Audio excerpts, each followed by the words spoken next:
বাবার দ্বিতীয় স্ত্রী একদিন আমার চেম্বারে প্রেগন্যান্সি টেস্ট করতে এলেন। তিনি একবারও বুঝতে পারলেন না যার সামনে বসে আছেন সেই তার স্বামীর মেয়ে, আর আমার বাবাও জানেন না তার নতুন স্ত্রীর রিপোর্টে সই করবে তার নিজের মেয়ে। সেদিন সকালটা অন্য দিনের মতোই শুরু হয়েছিল। রোগীর ভিড় ছিল বেশ ভালো। একের পর এক রোগী দেখছিলাম। ঠিক তখনই আমার সহকারী এসে বলল, ম্যাডাম, নতুন একজন রোগী এসেছেন, প্রেগন্যান্সি টেস্ট করাতে চান। আমি মাথা নেড়ে বললাম, ভিতরে পাঠান। দরজা খুলে ভেতরে ঢুকতেই আমার হাতের কলমটা থেমে গেল। মহিলার বয়স আনুমানিক 43, হালকা নীল শাড়ি, মুখে এক ধরনের লজ্জা আর অস্বস্তির ছাপ। কিন্তু সেই মুখ আমি ভুলতে পারিনি। 6 মাস আগে ফেসবুকে একটি ছবিতে এই মুখটাই দেখেছিলাম। আমার বাবার পাশে দাঁড়িয়ে হাসছিলেন তিনি। ছবির ক্যাপশনে লেখা ছিল, নতুন জীবনের নতুন শুরু। সেদিনই জানতে পেরেছিলাম বাবা দ্বিতীয় বিয়ে করেছেন। যে মানুষটা 6 বছর আগে আমার মাকে একা রেখে চলে গিয়েছিলেন, এখনও ডিভোর্স না দিয়েই নতুন সংসার শুরু করেছেন। আমি অবশ্য কখনো বাবাকে ফোন করে কিছু জানতে চাইনি, কারণ তিনি যখন চলে গিয়েছিলেন তখন শুধু আমার মাকেই নয়, আমাকেও ছেড়ে গিয়েছিলেন। 6 বছর ধরে আমাদের খোঁজ নেওয়ারও প্রয়োজন মনে করেননি।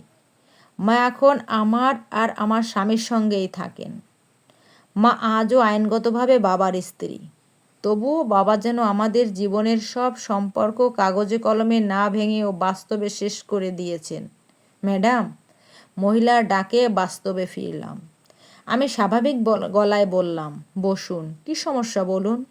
তিনি ইতস্তত করে বললেন, আসলে 2 মাস ধরে মাসিক বন্ধ, একটা পরীক্ষা করাতে চাই। আমি পেশাদার ভঙ্গিতেই প্রশ্ন করতে শুরু করলাম, বয়স কত? 43। স্বামীর বয়স? তিনি হালকা হেসে বললেন, 56। আমার বুকের ভেতরটা যেন কেঁপে উঠল। তবুও মুখে কোনো পরিবর্তন আনলাম না। আগে কোনো সন্তান আছে? তিনি একটু চুপ করে থেকে বললেন, না, আমাদের হয়নি। আমাদের শব্দটা কানে বাজল। আমি প্রেসক্রিপশনের কয়েকটি পরীক্ষা লিখে দিলাম।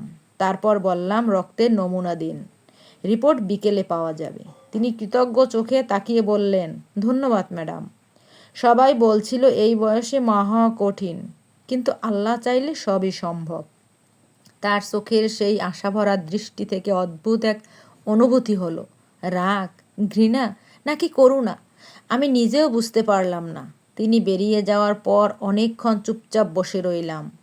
ঠিক তখনই আমার মোবাইল বেজে উঠল। স্ক্রিনে ভেসে উঠল আমার মায়ের নাম। ফোন ধরতেই মা বললেন, মা, আজ একটু তাড়াতাড়ি আসিস, তোর বাবার এক আত্মীয় নাকি আমাদের খুঁজছিল, কি যেন জরুরি কথা আছে। আমি অবাক হয়ে বললাম, বাবার আত্মীয়? আমাদের কেন? মা উত্তর জানতেন না। ফোন রেখে আবার রোগীর ফাইল খুললাম।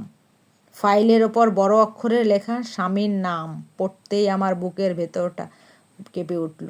সেখানে ছিল আমার বাবার নাম লেখা।